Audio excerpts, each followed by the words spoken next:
Have you ever felt it? That quiet sting when your own child looks right past you, as if you don't even exist. You pour your heart out, your voice trembling with love and hope, but their eyes are already elsewhere, fixed on a phone, a screen, a world that seems so much bigger and more interesting than the one you're trying to reach. It's not just disrespect. It's something deeper. An absence that feels like rejection. A silence so sharp it slices right through the soul. In those moments, something primal awakens inside you. A fire in your chest, a tightening that threatens to explode. You want to grab their attention, to demand respect, to remind them that your love is real and it deserves to be seen.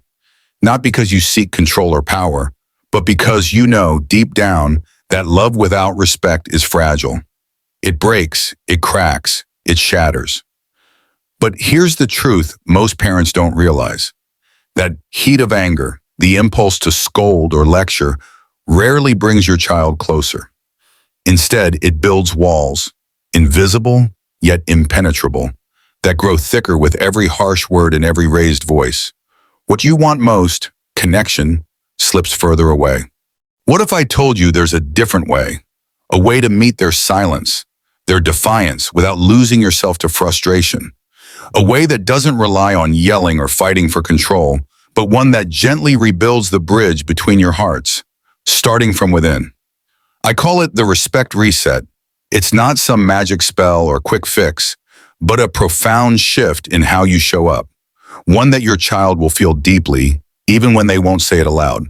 And it all begins with your own presence. Calm, steady, rooted.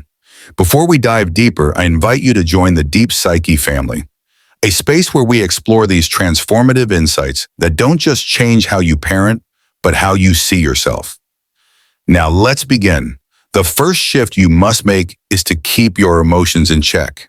It sounds simple, almost too simple, until you're standing there, watching your child roll their eyes, ignore your words, or walk away.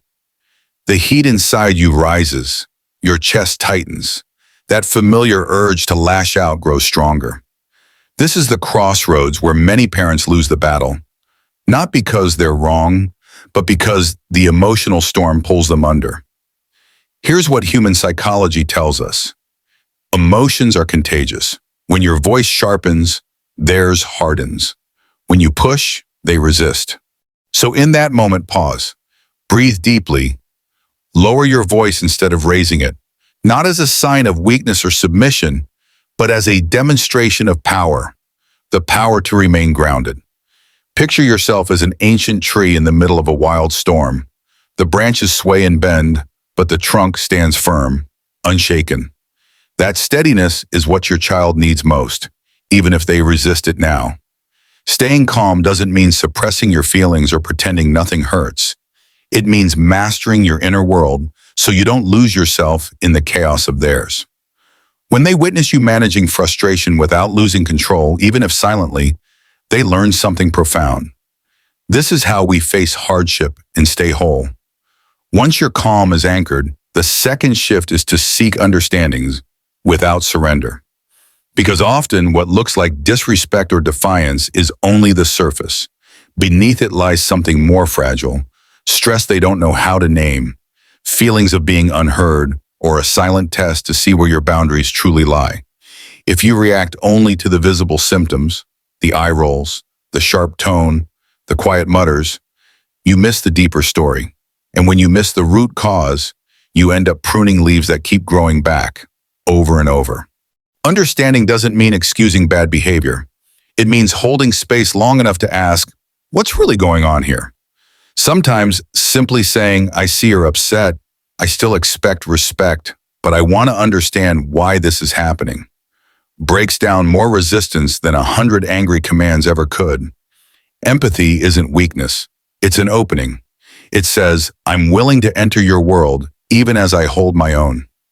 From this place of calm understanding, the third shift comes naturally. Boundaries, not slammed down with anger or shouted from a place of frustration, but set with quiet certainty. Because love without boundaries turns to chaos.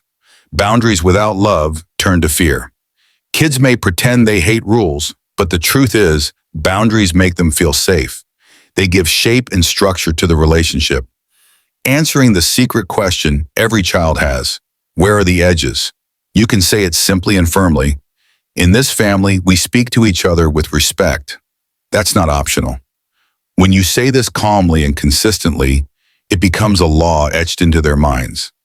Not because they fear punishment, but because they know you mean it. Boundaries are not punishments. They are blueprints for life. They prepare your children for a world where actions carry consequences and self-control is a currency of maturity. The fourth shift, perhaps the hardest, is to embody the example you want your child to follow. Children don't just hear what you say, they become what you do. If you want them to listen, you must listen first. If you want them to speak kindly, you must speak kindly, especially when they don't. You don't have to be perfect, but you do have to be consistent. Imagine this. You tell them to put down their phone at dinner, but your eyes keep darting to yours. The rule loses its power because your actions don't match your words. But when you put your own phone away first, your words gain weight. When your rules are standards for everyone, not cages just for them, respect grows. Not just for boundaries, but for the person who sets them. The fifth shift is to connect outside of conflict. If your child only hears your voice during correction or confrontation, they'll begin to associate you with tension and resistance. Respect built on tension alone is fragile and cracks easily. So make room for moments that have nothing to do with rules or reprimands. Share meals without screens, take walks together, ask about their dreams, their friends, their fears. Listen, not to fix or lecture, but to truly understand. These moments aren't just nice to have. They are the fertile soil where respect grows naturally. The stronger your bond outside the tough moments, the easier it becomes to navigate those moments when they inevitably come. And finally, the sixth shift, give your child space to reflect. After you've stayed calm, listened, set boundaries, and connected, step back. Don't demand instant apologies or immediate agreement. Reflection is a slow, quiet fire. Children, like adults, are more likely to change when they feel ownership over their growth. By giving them space, you tell them, I trust you to think this through. Sometimes that quiet trust does more to heal and change than any lecture ever could. These 6 shifts are not a checklist or formula for perfection. They are a way of being, a commitment to patience, not just with your child, but with yourself. Because parenting is not about controlling every moment or winning every battle. It's about shaping a future. Disrespect is not a final verdict on your worth as a parent. Often it's a child wrestling with their own emotions, their limits, and their emerging identity. They are learning, and you are the model they watch and mirror.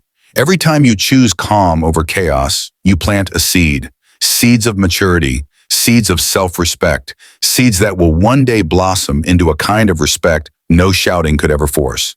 And while you may not see those seeds sprout immediately, years from now, in a quiet, unexpected moment, you might hear your child speak with wisdom, patience, and self-control, a voice that sounds strangely familiar.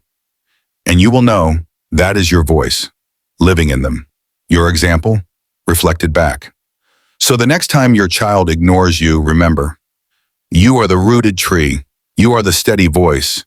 You are the one who chooses connection over control, presence over panic. Because respect is not something you take from them by force. It is something you grow in them by choice. If this message spoke to you, please give it a like and subscribe to Deep Psyche for more wisdom that strengthens your spirit and your relationships. Share this with a parent who needs to hear that respect is not won through shouting, but through the quiet, steady power of understanding and presence. Because the storm will always come, but the roots you grow today will help them stand strong tomorrow.